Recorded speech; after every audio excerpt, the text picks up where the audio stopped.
Welcome back, guys. Today it's finally time to talk about my experience with the Sony A6700 that you see over here. Now, in the last 3 months, I've been using this camera for pretty much anything you can think about: landscape, wildlife, street photography, events, portraits, you name it. I've tried everything you can throw a camera like this, of course, together with its glass, and I can finally come up with an overall global experience of my 3 months with the Sony A6700. And as you probably noticed by the title and the thumbnail, you already know what I'm going to tell you. I'm going to sell my entire Sony APS-C gear. Now, in this video you will understand why, and you will also understand that I have nothing against this system. I actually think the performance of this system is spectacular, but still, it's not the system for me.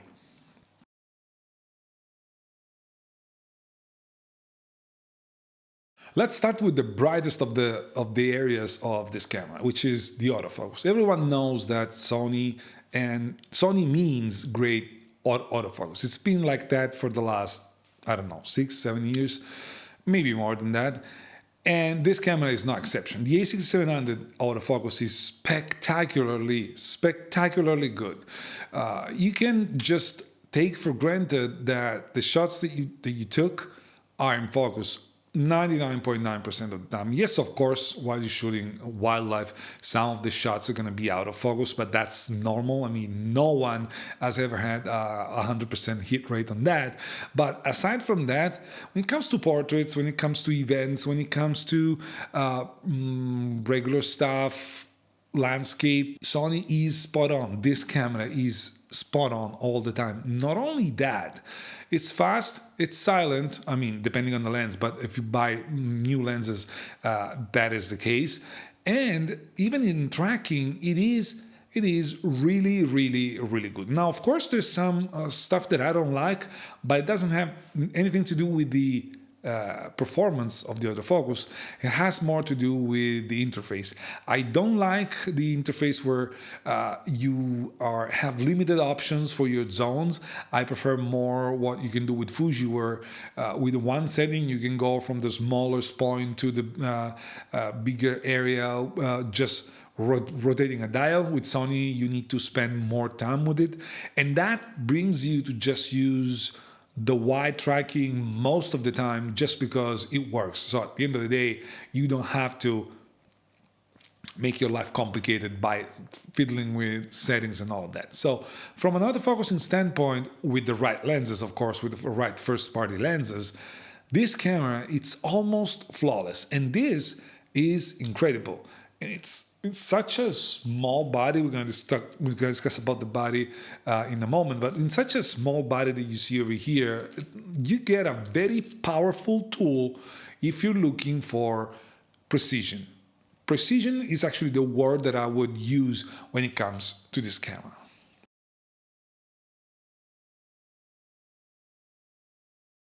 When it comes to image quality, of course, we all know that it depends mostly on the lens. And so the decision of the lens that you're using is going to affect the final image quality of the camera. But there's something that is camera related. When it comes to digital, it's more camera related than it was when it was filmed.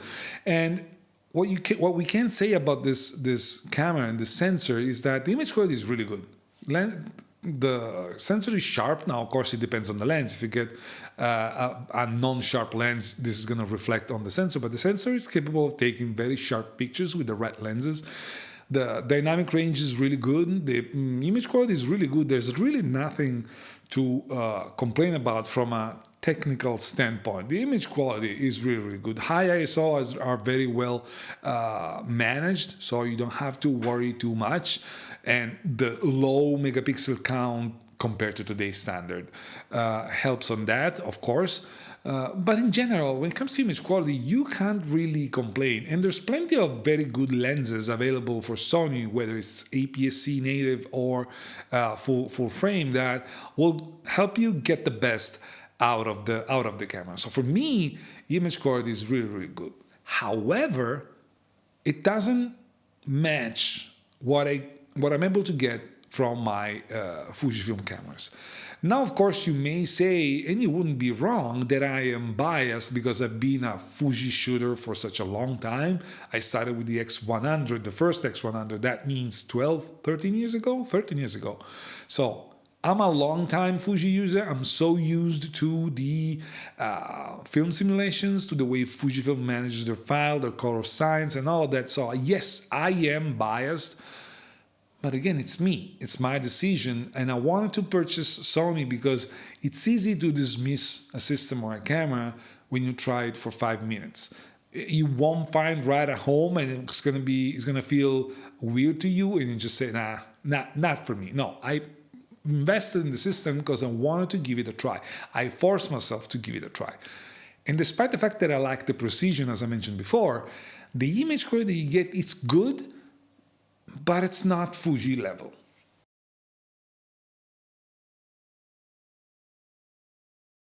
Another area where this camera shines, the A6700 shines, is video. You get 4K 60 non-cropped, you get 4K 120 cropped, you get a lot of functions that are video related. One of them, it's an incredibly useful function that I would love to see in any camera. Every camera that is available in the market is the one that automatically fine-tunes for the flickering lights. It selects the right shutter speed to prevent the flickering. It's stupid, but it's also a very useful tool if you're filming video in an environment where there's artificial light that may flicker. I guess we've all experienced that in our life. Well, that tool helps you a lot. And in general, when it comes to video, the focus breathing compensation, the reliability of the tracking autofocus in video, the touch to tracking autofocus, which is something that weirdly is not available on the top of the line Fuji cameras just yet. It will come, but it's going to be later. Those are all nice things that helps you get the most out of your camera when it comes to video. Not only that, the lenses that Sony makes are very good for video, even though they're not video lenses. They're still photography lenses, but they're very well optimized for video. So what you're getting is a package that, when it comes to video, feels seamless, feels organic, feels well thought out. And that is something that I'm gonna miss, especially for video, because the clickable aperture, again, the breathing compensation, the lenses like the 16-55, that while you zoom doesn't lose focus and it doesn't even look like you're zooming manually. All of these things, I discussed that already in other videos, are nice things. And video is an area where you get a really great boost by using Sony.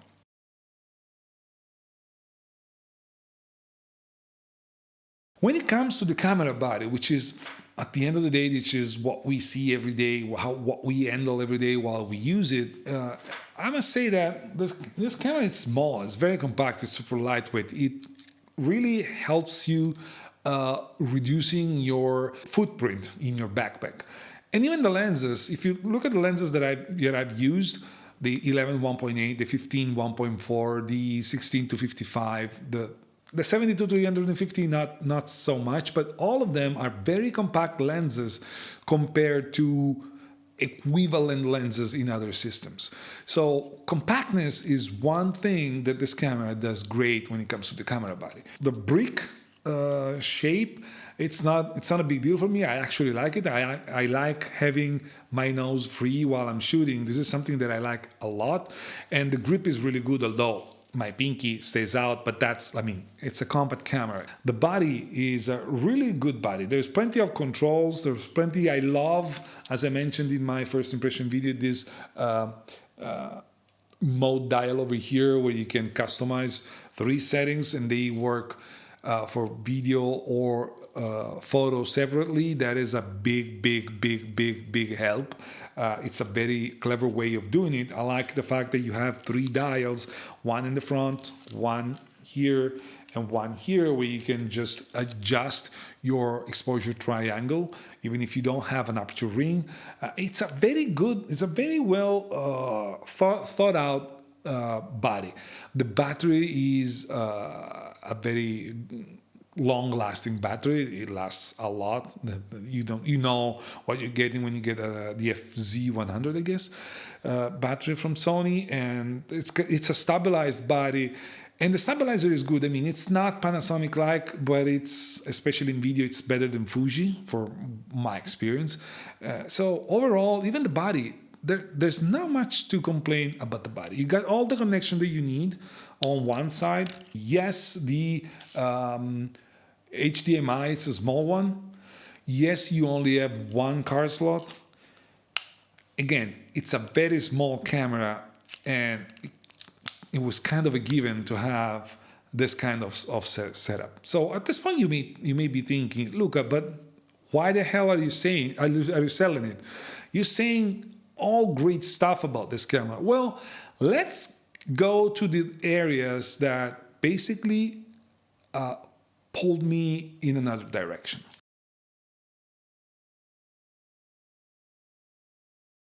I already mentioned the colors, but I also mentioned that is not a deal breaker for me. What is a deal breaker is the viewfinder here. It's small. You can see it's very small, and it's not easy to look into it. My eye immediately feels the fatigue while shooting through the viewfinder. And even if you want to say, okay, I don't care, I'm going to shoot using the back screen, well, the back screen is not great either. Yes, it articulates and it gets you the flexibility that you want by articulating the screen, but at the same time, it's not high resolution. It's not like Fujifilm's LCDs are much better. So when it comes to shooting, when it comes to the shooting experience, you definitely feel a huge difference when you're comparing this to the XH2, but also to the XS20, which is probably its rival in this price range.